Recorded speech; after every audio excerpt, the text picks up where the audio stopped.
ಎಲ್ಲರಿಗೂ ಶ್ರೀರಾಮನವಮಿ ಹಬ್ಬದ ಶುಭಾಶಯಗಳು. ಇದು ನಮ್ಮ ಮಿನಿ ಬ್ಲಾಗ್ ಆಗಿರುತ್ತೆ. ಏನೇನು ಹಬ್ಬಕ್ಕೆ ಪ್ರಿಪ್ರೇಷನ್ ಮಾಡ್ತಾ ಇದ್ದೀವಿ, ಕೋಸಂಬರಿ ಆಗಿರ್ಬೋದು, ಮತ್ತು ಪಾನಕ ಆಗಿರ್ಬೋದು, ಮಜ್ಜಿಗೆ ಆಗಿರ್ಬೋದು, ಈ ಹಬ್ಬಕ್ಕೆ ಇದೆ ಕಾಮನ್ ಆಗಿ ಮಾಡೋದು. ನಾವು ಯಾವ ಥರ ಮಾಡ್ತಿದ್ದೀವಿ, ಪೂಜೆ ಹೆಂಗಿರುತ್ತೆ ಅಂತ ತೋರಿಸ್ತೀನಿ ಬನ್ನಿ. ಹಬ್ಬ ಅಂದರೆ ನೆನಪಾಗೋದೇನು ಹೇಳಿ, ಫಸ್ಟ್ ರಂಗೋಲಿ ಎಲ್ಲ ಕ್ಲೀನಾಗಿ ಹಾಕಿ ಮನೆ ಮುಂದೆ ಮನೆ ಎಲ್ಲ ಕ್ಲೀನಾಗಿ ಸ್ವಚ್ಛ ಮಾಡಿ, ಅದಾದಮೇಲೆ ದೇವ್ರ ಮನೆಗೆಲ್ಲ ಹೂವು ಹಾಕಿ ಕ್ಲೀನಾಗಿ ರೆಡಿ ಮಾಡಿ ಬಿಟ್ಟಿದ್ದೀವಿ.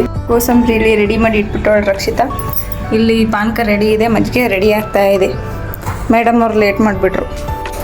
ನ್ಯೂ ಟೆಕ್ನಾಲಜಿ ಯೂಸ್ ಮಾಡ್ತಾವ ಮಜ್ಜಿಗೆ ಮಾಡೋಕ್ಕೆ.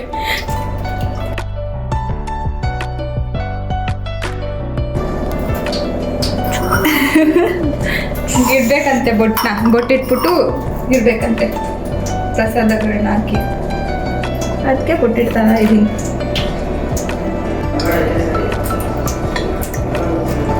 ಎಲ್ಲ ಹಾಕಿ ದೇವ್ರ ಕೋಣೆ ಇಡೋಣ. ದೇವರ ಮನೆ ಇಲ್ಲ, ನಾವು ಕೋಣೆ ಅಂತ ಇವಾಗ ಪಾನಕ ಸರ್ತಿ ನಮ್ಮ ಅಕ್ಕ ಬಡೀರಿ. ಹಂಗೆ ಕಾಣೆ ಮಾಡೋದು, ಸ್ವಲ್ಪ ಸಿಗುತ್ತೆ ಬಾಯಿಗೆ ಅಂತ, ಪಲ್ಪಿ ಆಗಿರುತ್ತೆ ಅಂತ ಮಾಡ್ತಾರೆ. ತಿರ್ಗಿಸಿ ಇವತ್ತೇ ಬಟ್ಲಿಗೆ ಹಾಕ್ತೀರಾ?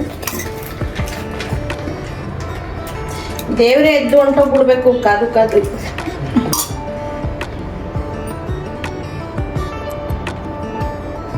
ಟೀನಾಗ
ಶ್ರೀರಾಮನವಮಿ ಹಬ್ಬದ ಶುಭಾಶಯಗಳು ಗೈಸ್ ನಮ್ಮ ಕಡೆಯಿಂದ.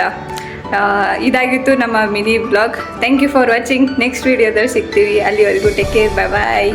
ಪ್ಲೀಸ್ ಸಬ್ಸ್ಕ್ರೈಬ್ ಮಾಡ್ಕೊಳ್ಳಿ ನಮ್ಮ ಚಾನಲ್ನ. ಮಾಡ್ಕೊಳ್ಳಿ ಆಯಿತಾ, ಮರಿಬೇಡಿ ಮಾಡಿ.